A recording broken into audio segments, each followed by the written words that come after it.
Bismillahirrahmanirrahim. Yang berbahagia Tuan Syed Hassan selaku Presiden Kasar, Datuk Masuki, pemimpin-pemimpin daripada parti-parti yang berada dalam gerakan tanah air, juga ahli-ahli dan pemimpin-pemimpin daripada NGO Melayu yang sedar akan masalah yang dihadapi oleh orang Melayu dan ingin membuat sesuatu untuk menyelamatkan orang Melayu. Apa dia masalah orang Melayu? Tak lain tak bukan orang Melayu menghadapi kemungkinan hilang negara. Tak ada lagi tanah Melayu. Mungkin ada nama, tapi bukan Melayu. Kita sudah lihat, ini sudah berlaku. Dulu tanah Melayu daripada Segenting Kerak sehingga ke Pulau Riau adalah tanah Melayu. Sekarang ini Segenting Kerak dan beberapa negeri Melayu yang ada sekarang ini di selatan Thailand sudah tidak jadi tanah Melayu lagi. Pulau Riau dimiliki sekarang oleh Indonesia. Singapura bukan lagi tanah Melayu.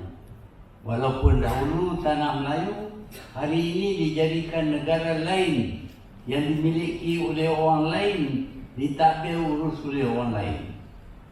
Yang tinggal kepada orang Melayu hanyalah Semenanjung. Dan Semenanjung ini pun tak selamat.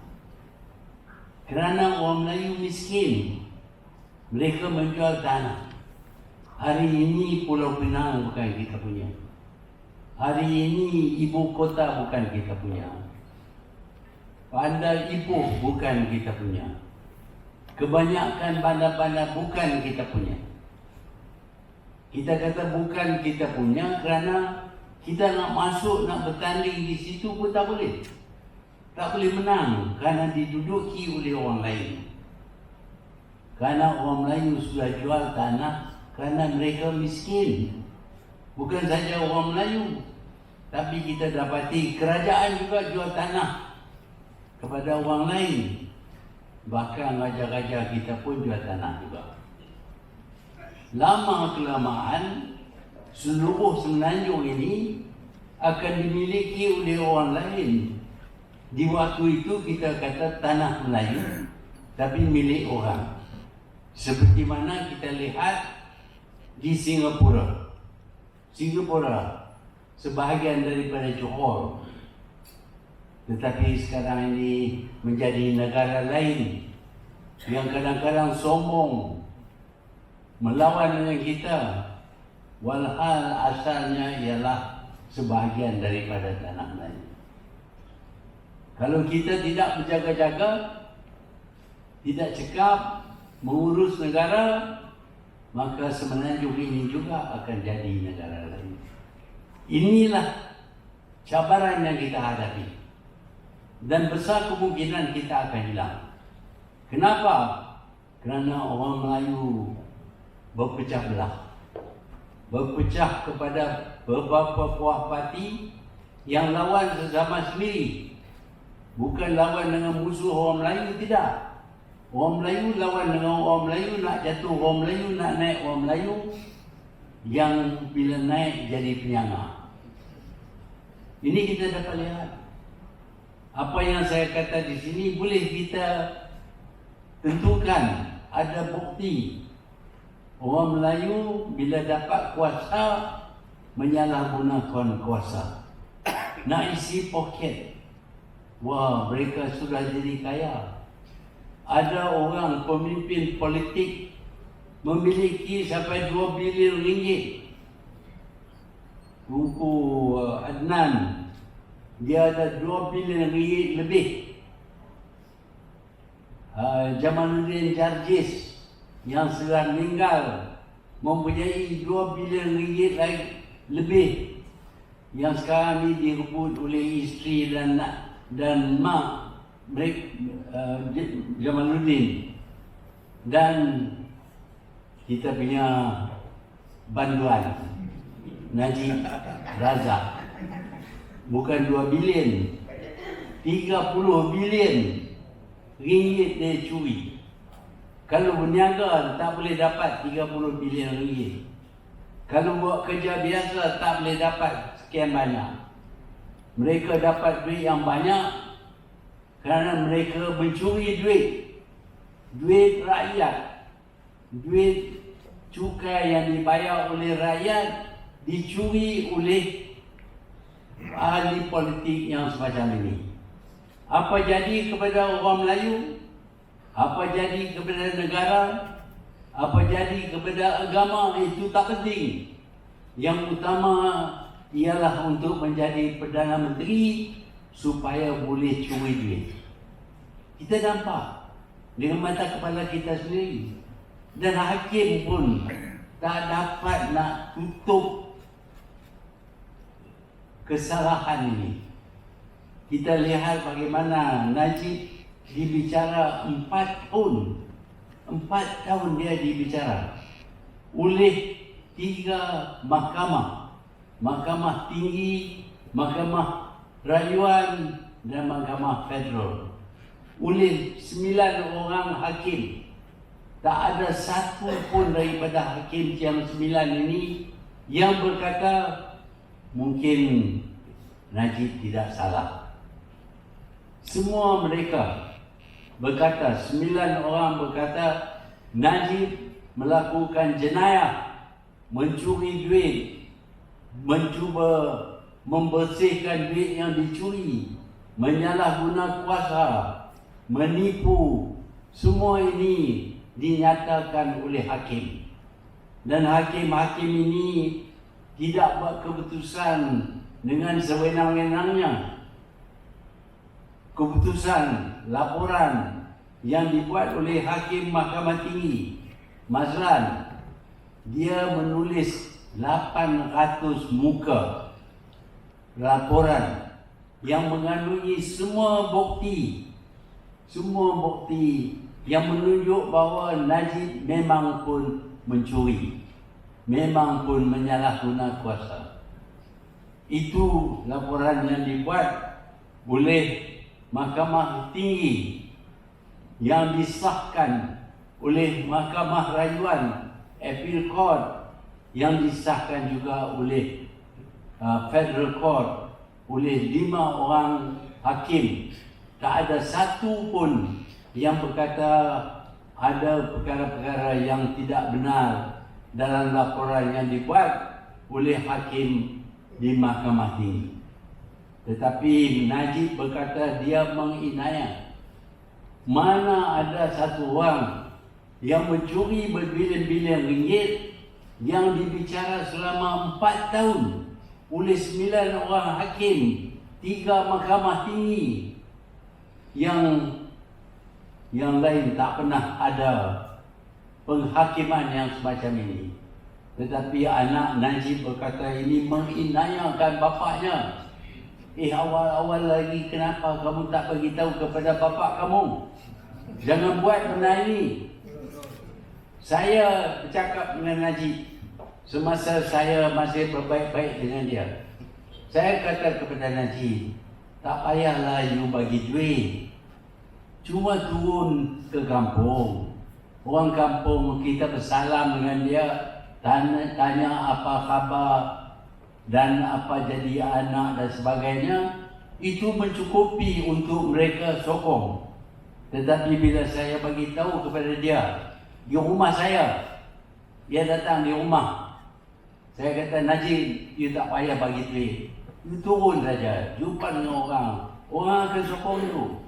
Saya tak guna duit, saya boleh dapat 5 kali pilihan raya, saya boleh menang. Jawab dia, cash is king. Wang tunai itu raja. Itulah raja dia. Dan dia tak ada duit. Nak bagi banyak-banyak tak ada duit. Macam mana nak dapat duit? Curilah. Macam mana nak curi? Kerjaan pun tak ada duit banyak tu.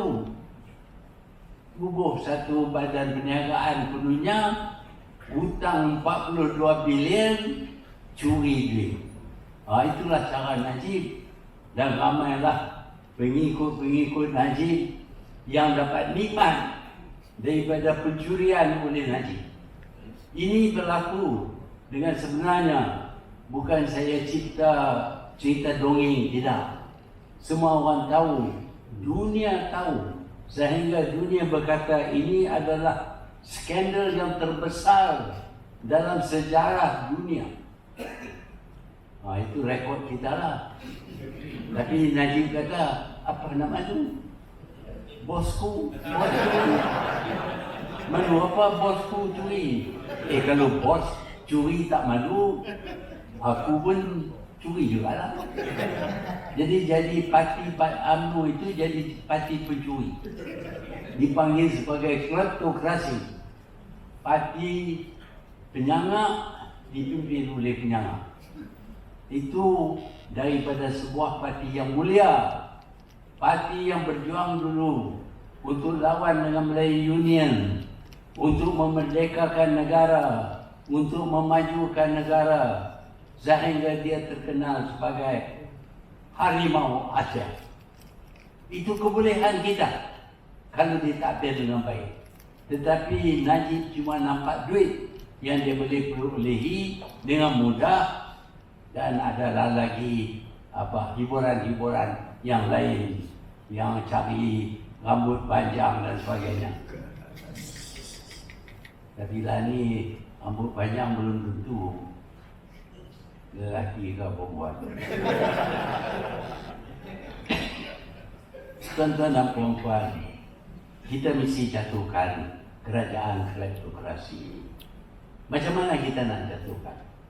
Dia ada duit banyak, dia akan guna duit. Tetapi kita ada semangat. Ya, kita tak ada duit, kita tak ada duit macam dia ada duit. Tetapi kalau kita bersatu, kita boleh kalahkan Najib dan lain-lain parti yang tidak menyumbang kepada kemajuan negara kita. Fikirkan, saya tubuh pejuang, bukan untuk pejuang. Kita perlu ada jentera untuk menyatu padukan orang Melayu. Kalau dengan sendirinya orang Melayu tak bersatu padu, mereka berpecah kepada parti-parti kecil yang mana tak satu pun yang boleh menang dalam pilihan raya. 4 buah parti yang ada dalam gerakan ini, kalau mereka berjuang sebagai parti mereka saja, tak mungkin menang. Pejuang tak mungkin menang. Tapi kita tubuh pejuang supaya kita dapat memujuk parti-parti lain dan orang Melayu supaya bersatu. Itulah tugas pejuang. Kita akan jalankan tugas ini kerana kita mempunyai sedikit pengalaman. Dan hasilnya ialah hari ini 4 buah parti politik bersetuju bersatu. Jadi pejuang bukan untuk memecah belahkan orang Melayu, bahkan menyatu padukan orang Melayu. Dan tidak terhad kepada parti-parti politik saja. Kita juga nak supaya NGO bersama dengan kita dalam pilihan raya untuk mengalahkan parti kleptokrasi ini. Kita tahu salah satu daripada cara untuk memajukan negara ialah dengan menubuh NGO. Tetapi NGO tidak ada kuasa. Dengan sendirinya tak boleh buat apa-apa pun. NGO berharap pendapat mereka akan diterima oleh kerajaan dan kerajaanlah yang akan laksanakan perjuangan NGO. Tetapi kalau kerajaan tolak pendapat NGO, apa yang NGO boleh buat? Tak boleh buat apalah. Kadang-kadang dia bagi duit sikit kepada NGO. Nak suruh NGO senyap je lah. Kami nak curi tu tak peduli lah. Apa nak malu? Curi. Jadi itu tugas NGO dan tak boleh dapat kejayaan melainkan kalau kerajaan yang berkuasa melaksanakan segala desakan daripada NGO. Tetapi kali ini kita nak NGO itu sendiri menjadi sebahagian daripada kerajaan. Dan kerajaan yang kita cadangkan ini akan terdiri daripada orang-orang politik, NGO, orang perseorangan pun, termasuklah ahli akademik dan ahli profesional dan lain-lain. Kita cantum semua ini, jumlah kita akan menjadi cukup bilang untuk bertanding dan kita tak lawan sesama kita. Ada kemungkinan kita dapat kemenangan dengan sokongan tiap satu calon yang kita letak, sama ada orang politik ataupun NGO ataupun orang perseorangan, dengan sokongan daripada 4 buah parti politik, daripada beberapa buah NGO, daripada orang perseorangan yang sedar, tumpu memberi sokongan kepada satu saja calon parti, calon gerakan tanah air. Itulah pendekatan kita. Daripada orang yang tak mampu, kita beri kemampuan. Daripada parti-parti kecil yang sering berlawan sesama sendiri dan tak cukup bilang untuk jadi kerajaan, kita cantum supaya mereka menolong masing-masing dan dapat undi yang lebih.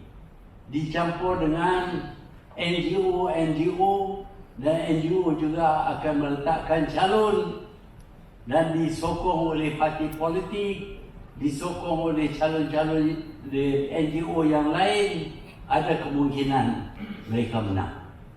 Fikirkan, satu calon, katalah yang terdiri daripada berjasa, diletak di satu kawasan. Yang akan sokong calon itu adalah orang daripada 3 buah parti politik yang lain, oleh NGO yang ada beratus-ratus di Malaysia ini, oleh orang perseorangan. Orang itu akan dapat undi yang banyak. Sebaliknya, kalau dia diletak sebagai calon pejuang, tapi pejuang terpaksa lawan dengan Putra, lawan dengan Berjasa, lawan dengan Iman, kita tak mungkin menang. Kita kalah masing-masing. Dan yang akan menang ialah parti penyangga yang akan beli undi. Sebab itu perpaduan ini amat penting. Saya telah melalui sejarah perjuangan politik orang Melayu sejak tahun 1946. Dalam tahun 1946, orang Melayu lebih miskin daripada sekarang. Tak ada seorang pun orang Melayu yang jadi milioner. Tak ada seorang pun orang Melayu yang berpelajaran tinggi. Tak ada seorang pun orang Melayu yang terkenal kerana kebolehan mereka. Tetapi apabila mereka bergabung, bersatu hati, mereka dapat kalahkan British. Satu kuasa dunia pada ketika itu. Demikianlah mustajabnya perpaduan. Walaupun lemah, walaupun miskin, tetapi kita berjaya melawan satu kuasa dunia. Dan kita teruskan dengan parti ini sehingga kita capai kemerdekaan, sehingga kita dapat bangunkan negara kita ini sehingga dia menjadi Asian Tiger, harimau Asia. Itu datangnya daripada perpaduan. Perpaduan pada masa itu menyebabkan semua orang berada dalam satu parti, termasuk ulama-ulama pun ada dalam. Kita boleh buat segala-galanya, boleh jadi maju. Tetapi malangnya datang pemimpin yang nampak kuasa yang diberi kepada mereka adalah untuk diri mereka. Perdana Menteri yang kelima, yang keenam, cuma nampak kuasa saja. Dan masing-masing cuba merebut kekayaan melalui kuasa yang diberi kepada mereka. Dan dengan itu berpecahlah UMNO kerana masing-masing melihat politik boleh beri kekayaan, maka ditubuhlah berbagai parti dan berpecahlah orang Melayu dan menjadi lemahlah orang Melayu. Daripada sebuah parti, sekarang ni ada 6 buah parti ataupun 7 buah parti. Saya tak tahu bilang dah banyak sangat. Masing-masing dapat secedis daripada sokongan orang Melayu. Dan apa yang mereka dapat itu terlalu kecil, terlalu sedikit untuk memberi kemenangan kepada mereka. Kita semua sedar kelemahan orang Melayu datang daripada perpecahan kita. Bila kita bersatu, kita kuat. Bila kita berpecah, kita jadi lemah. Sebab itu usaha perlu dibuat untuk menyatu padukan orang Melayu sekali lagi, supaya mereka mampu mentadbir menjadi kerajaan di Malaysia. Tetapi kali ini tak dapatlah kita cantumkan ataupun satukan semua orang Melayu. Kerana ada orang Melayu yang tamak, yang menjadi pencuri, yang tak boleh bekerjasama dengan orang lain. Lain daripada kita sanggup membuat satu badan yang akan bersama dengan NGO. Mereka setara dengan kita. Tetapi parti UMNO saya lihat mereka juga mendekati NGO dengan harapan NGO ini akan diperalatkan oleh mereka untuk kemenangan bagi mereka. Tak ada tempat bagi NGO. Inilah cara UMNO. Tapi kita bukan demikian. Kita nak semua orang Melayu yang sayang kepada negara mengambil bahagian, dan mereka lah yang akan tubuh kerajaan. Parti politik, NGO, orang perseorangan dan macam-macam lagi badan-badan lain yang bersimpati, yang sedar akan masalah orang Melayu, mereka akan menyertai dan menyokong gerakan tanah air ini. Itu hasrat kita.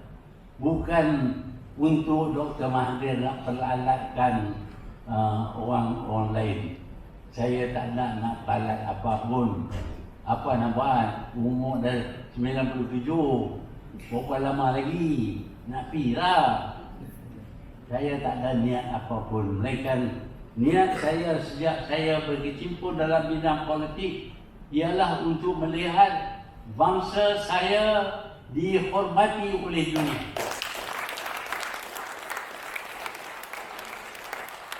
Dan untuk ini kita berjaya. Kita tahu ramai daripada kita pergi ke luar negeri. Bila ditanya, awak datang daripada mana? Daripada Malaysia. Oh, Malaysia nombor 1. Lani, awak datang daripada mana?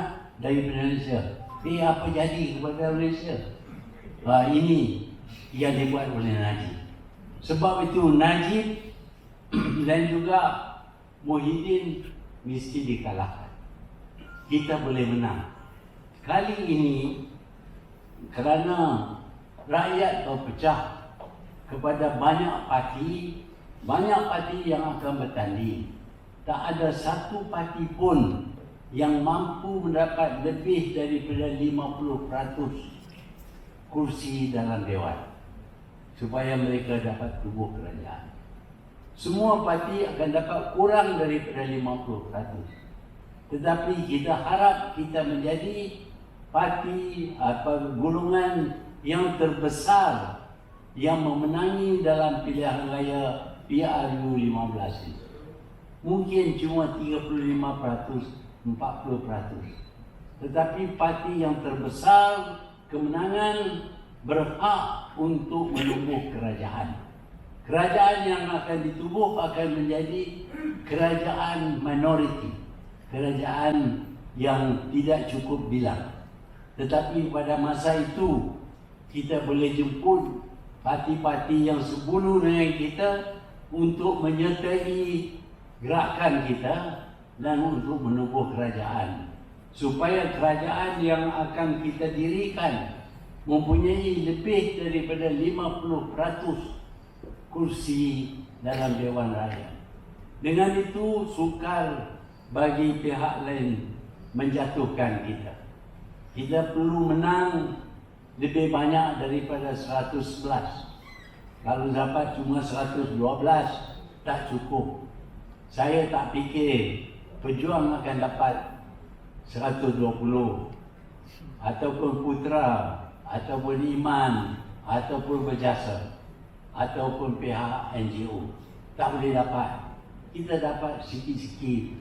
Tapi bila kita campur semua, yang menang, yang berjuang dengan nama gerakan Tanah Air, kita mungkin dapat sehingga 40%. Di waktu itu kita akan cari jalan supaya menambah parti lain dalam gerakan itu. Sekarang ini ada undang-undang anti lompat. Tetapi kalau satu orang lompat, dia hilang kursi. Tapi kalau satu parti buat keputusan secara rasmi untuk bergabung dengan parti lain, itu bukan dinamakan lompatan. Itu adalah satu cara untuk mengadakan kerajaan yang kuat, yang mempunyai lebih daripada 112 kursi. Kita harap kita akan dapat mendirikan bersama-sama dengan rakan kita daripada Sabah, dapat mendirikan satu kerajaan. Kalaupun tak dapat 2/3, kita dapat kelebihan sokongan lebih besar dan tak mudah bagi sesiapa meninggal parti. Lagipun pada ketika itu, kalau mereka tinggal parti, mereka akan hilang kursi mereka. Inilah perancangan kita. Dan kita perlu terima. Dan kerana ini saja yang boleh kita lakukan. Saya tak fikir kita boleh menang sampai 50%. Walaupun masih ada kemungkinan. Kalau orang Melayu bersatu hati memberi sokongan kepada gerakan Tanah Air, kita boleh menang lebih daripada 50%. Semuanya terpulang kepada kita. Kita perlu kerja kuat. Kita perlu jelas kepada orang Melayu kenapa mereka mesti sokong gerakan Tanah Air. Kerana kalau tak sokong gerakan Tanah Air, mereka akan hilang negara. Di bawah Najib, di bawah Muhyiddin, mereka cuma utamakan duit yang mereka dapat. Gerakan Tanah Air bukan nak kira duit. Bahkan kita tidak tentukan siapa yang nak jadi Perdana Menteri pun. Tak ada calon Perdana Menteri. Sebabnya kalau kita kalah, kita dah nama calon saja buat apa? Menang dulu. Lepas menang, kita tentukan siapa jadi Perdana Menteri. Dan kita nak supaya kita menang bilangan yang terbesar. Ini mungkin kita lakukan kalau tuan-tuan dan puan-puan rajin menerangkan kepada semua orang Melayu bahawa ancaman yang mereka hadapi ialah kehilangan tanah Melayu. Kita akan jadi macam Singapura, bukan lagi tanah Melayu. Kita akan jadi seperti Naratiwan dan Patani, sudah bukan lagi tanah Melayu. Walhal asalnya ialah tanah Melayu. Tetapi kerana kegagalan nenek moyang kita sudah hilang sebahagian besar daripada tanah Melayu. daripada Segenting Kera sehingga ke Pulau-Pulau Riau. Banyak sudah tanah Melayu yang hilang. Hari ini pun, di Semenanjung ini pun, ada tempat yang kita tak boleh masuk, tak boleh bertanding. Ya, mereka bercakap berkaitan dengan multiracial realm, kononnya negara berbilang kaum. Tetapi kalau berbilang kaum, negara berbilang kaum, di kawasan yang diduduki oleh kaum itu, kaum lain juga boleh bertanding. Tetapi tak boleh. Di kawasan ini, kawasan Cina, cuma orang Cina saja boleh bertanding. Di kawasan ini orang Melayu, cuma orang Melayu saja yang boleh bertanding. Jadi ini bukan negara berbilang kaum. Ini adalah negara yang terbelah mengikut kaum. Di peringkat bawah ini, mereka tak cakap berkenaan multiracial. Kalau di kampung, mereka nak wakil mereka terdiri daripada orang Melayu. Kalau di bandar, mereka nak wakil mereka terdiri daripada orang Cina. Bermakna bahawa di bawah ini, perkauman masih kuat. Tak ada perasaan multiracial langsung. Sebab itu, kita ingin melihat orang Melayu tebus balik kawasan mereka.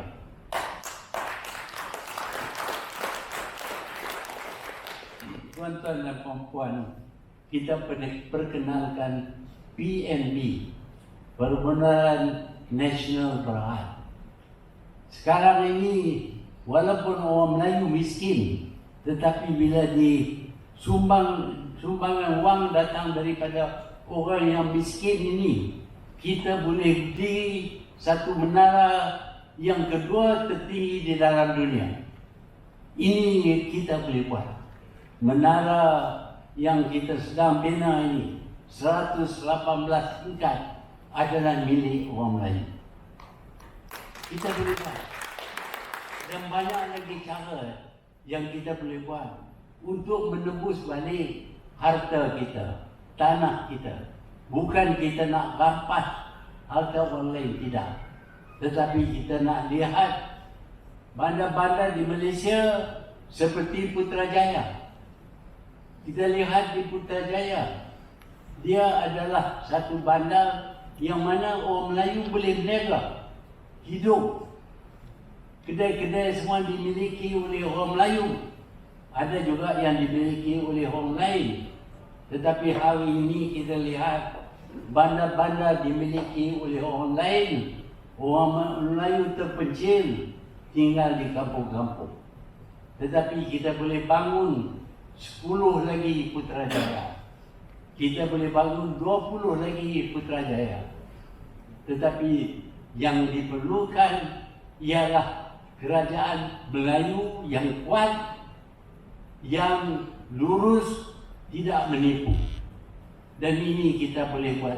Sudah ada bukti. Lihat Putrajaya. Ramai daripada penduduk Putrajaya itu adalah orang Melayu. Mereka mampu beli rumah. Walaupun mahal, mereka mampu beli.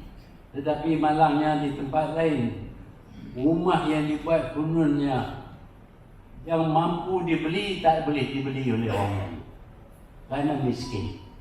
Kita boleh perkayakan orang Melayu. Kita ada cara. Kita tahu kerana kita berpengalaman dan kita dapat teruskan dengan amalan kita supaya Malaysia ini akan menjadi negara berbilang kaum, tetapi bukanlah berbilang kaum dengan orang Melayu menjadi pengemis, orang lain jadi kaya. Ya, kita sanggup kongsi negara kita, tak dapat elak kita kongsi negara kita. Tapi apakah kongsi yang kita lihat sekarang ini? Kita dapat 1%, mereka dapat 99%. Itu bukan kongsi.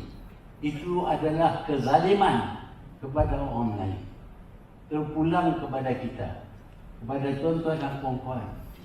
Bekerja keras, memberitahu kepada orang Melayu akan pentingnya kita dirikan satu kerajaan Melayu yang baik, kerajaan majoriti Melayu yang baik, yang akan mengembalikan maruah dan status orang Melayu. Ini boleh kita lakukan. Saya yakin. Mungkin saya tak ada, tapi ramai daripada pemimpin-pemimpin daripada gerakan tanah air ini yang mampu mendirikan kerajaan yang lurus, yang berwibawa, yang tidak akan salah guna kuasa dan tidak terlibat dengan rasuah. InsyaAllah kita boleh berdoa minta kepada Allah, kita boleh sembahyang hajat, tetapi Tuhan sudah berkata bahawa kita akan dapat apa yang kita minta kalau kita sendiri berusaha. Saya minta daripada tuan-tuan dan puan-puan supaya berusaha. Terangkanlah perjuangan orang Melayu ini supaya orang Melayu sedar dan akan mempertahankan negara mereka. Janganlah kita jadi seperti selatan Thailand, seperti Patani Nasatiwan. Janganlah kita jadi seperti Riau. Janganlah kita jadi seperti Singapura. Tetapi kita kekal sebagai tanah Melayu yang dimiliki oleh orang Melayu, ditadbir oleh orang Melayu dan dibangunkan sehingga menjadi negara maju yang satu saja dalam dunia ini yang dipimpin oleh orang Melayu yang semuanya beragama Islam.